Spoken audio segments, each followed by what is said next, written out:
ত্রয়োদশ জাতীয় সংসদ নির্বাচনে বিএনপির কাছে বিপুল ব্যবধানে পরাজিত হয়েছে জামাত ইসলামী নেতৃত্বাধীন জোট। এই জোটে রয়েছে জাতীয় নাগরিক পার্টি অর্থাৎ এনসিপি, যেটি অভ্যুত্থানে নেতৃত্বদানকারী কিছু শিক্ষার্থী দ্বারা গঠিত দল।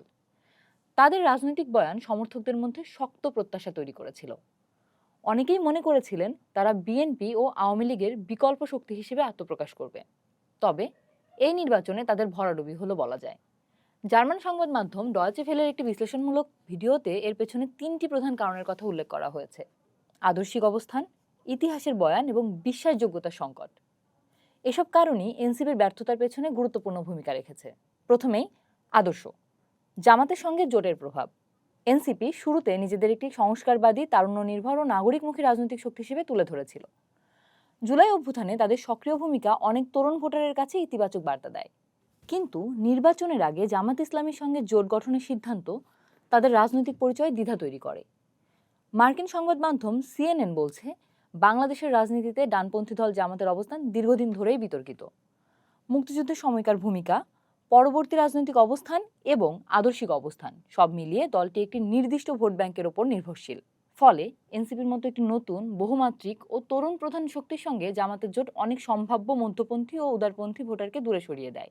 ডয়চে ভেলের বিশ্লেষণে বলা হয়েছে, জোটের এই আদর্শিক সমীকরণ এনসিপির বিকল্প পরিচয়কে দুর্বল করে দেয়। যারা বিএনপি ও আওয়ামী লীগের বাইরে একটি নতুন ধারা চেয়েছিলেন, তাদের কাছে জামাতের সঙ্গে জোট মানে পুরনো রাজনৈতিক মেরুকরণের ভেতর ফিরে যাওয়া। এতে নতুন রাজনীতির যে আশা তৈরি হয়েছিল তা আংশিকভাবে ভেঙে পড়ে। এ কারণে ভোটের আগে দলটির অনেক নেতাও সরে যান। এদের একটি অংশ নারী। তারা দল থেকে বের হয়ে যাওয়ার আগে জামাতের সঙ্গে জোট হওয়াকেই কারণ হিসেবে উল্লেখ করেছেন। দ্বিতীয় কারণ, ইতিহাসের বয়ান, মুক্তিযুদ্ধ বনাম জুলাই অভ্যুত্থান। এনসিপি ও তাদের মিত্ররা রাজনৈতিক বক্তব্যে জুলাই অভ্যুত্থানকে একটি ঐতিহাসিক মোড় হিসেবে তুলে ধরেছে। এমন অভিযোগ রয়েছে তারা এই অভ্যুত্থানকে কখনো কখনো মুক্তিযুদ্ধের সঙ্গে তুলনীয় এক গণ আন্দোলন হিসেবে উপস্থাপন করেছে। কিন্তু এই তুলনা সমাজের একটি বড় অংশের কাছে গ্রহণযোগ্য হয়নি। বাংলাদেশে মুক্তিযুদ্ধ শুধু একটি রাজনৈতিক ঘটনা নয়, এটি জাতীয় পরিচয় ও রাষ্ট্রীয় আদর্শের ভিত্তি। ফলে মুক্তিযুদ্ধের সঙ্গে অন্য কোনো রাজনৈতিক আন্দোলনের তুলনা করা ভীষণ সংবেদনশীল। ডয়েচে ভেলের ওই প্রতিবেদনে উল্লেখ করা হয়, অনেক ভোটার এই তুলনাকে অতিরঞ্জিত বা রাজনৈতিক কৌশল হিসেবে দেখেছেন। এছাড়া মুক্তিযুদ্ধের স্মৃতি এবং ইতিহাস নিয়ে রাজনৈতিক মেরুকরণ দীর্ঘদিনের। এমন প্রেক্ষাপটে জামাতের সঙ্গে জোটবদ্ধ একটি শক্তি যখন জুলাই অভ্যুত্থানকে মুক্তিযুদ্ধের সমতুল্য হিসেবে তুলে ধরে, তখন তা বিশ্বাসযোগ্যতার সংকট তৈরি করে। সমালোচকদের মতে এতে ঐতিহাসিক সংবেদনশীলতা উপেক্ষিত হয়েছে এবং একটি অংশের ভোটার মানসিকভাবে দূরে সরে গেছে। তৃতীয় কারণ, বিশ্বাসযোগ্যতা, দুর্নীতির অভিযোগ ও নৈতিক অবস্থান। এনসিপির অন্যতম শক্তি ছিল তাদের দুর্নীতি বিরোধী অবস্থান। তারা নিজেদেরকে একটি স্বচ্ছ, জবাবদিহিমূলক এবং নৈতিক রাজনৈতিক শক্তি হিসেবে প্রতিষ্ঠা করতে চেয়েছিল। কিন্তু নির্বাচনের আগে দলটির কয়েকজন নেতার বিরুদ্ধে দুর্নীতির অভিযোগ ওঠে, যা তাদের ভাবমূর্তিতে আঘাত হানে। ডয়েচে ভেলের বিশ্লেষণ বলছে, নতুন রাজনৈতিক শক্তির ক্ষেত্রে বিশ্বাসযোগ্যতা সবচেয়ে বড় সম্পদ। যখন কোনো দল পুরনো রাজনৈতিক সংস্কৃতির বিরুদ্ধে অবস্থান নেয়, তখন তাদের কাছ থেকে উচ্চতর নৈতিক মানদণ্ড প্রত্যাশা করা হয়। সেই প্রত্যাশা পূরণে ব্যর্থতা দ্রুত আস্থাহীনতা তৈরি করে। যদিও সবগুলো অভিযোগ প্রমাণিত হয়নি, তবু রাজনৈতিক প্রতিপক্ষ এবং সামাজিক যোগাযোগ মাধ্যমে ব্যাপক প্রচার এনসিপির ভাবমূর্তিকে ক্ষতিগ্রস্ত করেছে।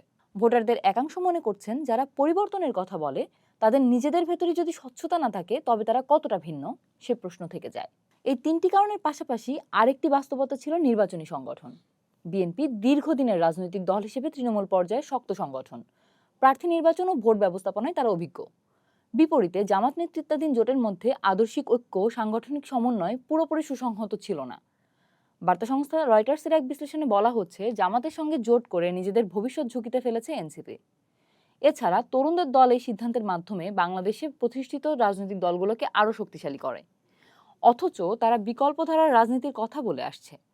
শিক্ষাবিদ এইচ.এম. নাজমুল আলম রয়টার্সকে বলেছেন, এনসিপি নিজেদের প্রথাগত রাজনৈতিক কাঠামোর বিপরীতে একটি তরুণ নির্ভর বিকল্প রাজনৈতিক দল হিসেবে উপস্থাপন করেছিল। সেই পরিচয়টি এখন চরম সংকটের মুখে। তারুণ্য নির্ভর আন্দোলনগুলো কেবল নির্বাচন হারলেই ভেঙে পড়ে না। এগুলো তখনই ভেঙে পড়ে যখন তারা স্বচ্ছতা এবং অভ্যন্তরীণ ঐক্য হারিয়ে ফেলে। এনসিপি জুলাই অভ্যুত্থানের পর দ্রুত জনপ্রিয়তা পেলেও সেই আবেগকে সংগঠিত ভোটে রূপান্তর করা কঠিন ছিল।